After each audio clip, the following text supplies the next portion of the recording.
سنن ابن ماجہ کی روایت ہے عن عائشہ رضی اللہ عنہا قالت ما رأيت فرج رسول اللہ صلی اللہ علیہ وسلم قط۔ امیہ صدیق رضی اللہ تعالی عنہ نے فرمایا کہ میں نے کبھی بھی پیغمبر صلی اللہ علیہ وسلم کا سطر نہیں دیکھا۔ ایک اور روایت میں ہے کہ امیہ صدیق رضی اللہ تعالی عنہ فرماتی ہے، مسئلہ بڑا عجیب مسئلہ پوچھا ہے، اگرچہ یہ شرم و حیا کے خلاف ہے لیکن مسئلہ پوچھا گیا، بتانا ضروری ہے۔ کیا میاں بیوی ایک دوسرے کے سطر پر بوسہ دے سکتے ہیں؟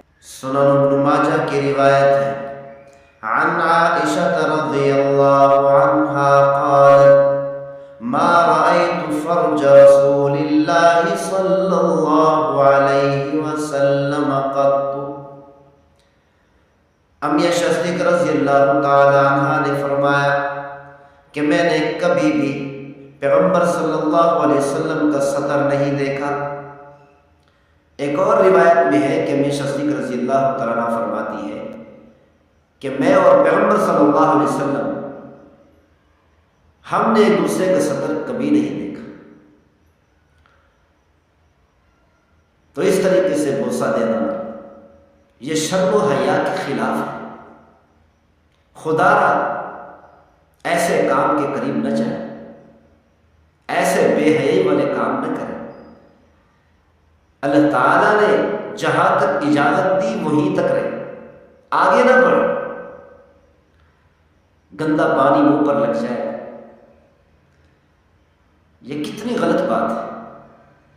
یوں سمجھو کہ پیشاب پینے کے برابر، تو یہ غلیظ کام، غلیظ بات ہے، اس سے اجتناب کرنا چاہیے، اس سے بچنا چاہیے۔ یہ بھی آیا ہے